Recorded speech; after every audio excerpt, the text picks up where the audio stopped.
Maisha bwana, maisha yani jambo la watu wengine, jambo la mtu mwingine tunaathirika sisi bila sababu maalumu. Mwanangu anaumwa hospitali. Mume wangu, vipi mbona umekaa hapo unaongea peke yako mume wangu?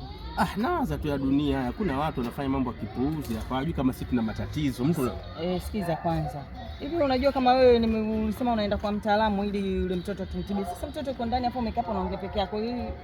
Unajua anaweza kazidiwa yule. Nisikize Makeraction. Mimi sio kama mpuuzi. Hakuna binadamu apendi damu yake. But mimi I graduated for information.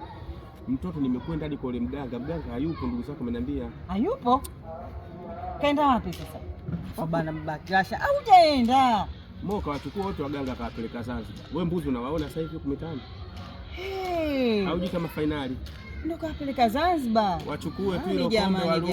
Jamani, hiyo finali yenu jamani, watoto wetu watateketea jamani, fanyeni jamani.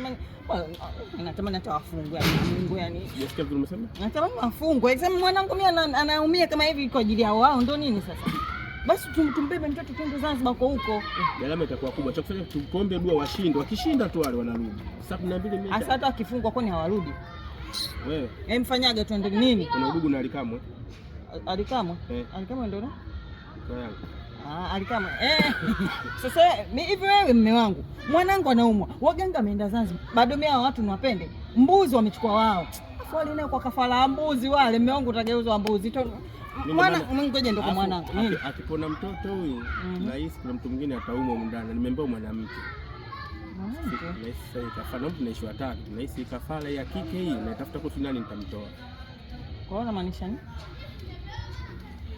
Na najua mitego yenu ambayo mnaitegea kuhusu mbuzi, kuhusu nini, naenda kuyatoa yote kwa Yanga. Afu muone. Msimlikimbiaga nyinyi. Mbona Simba? Simba Dangote, sio Simba Sports Club.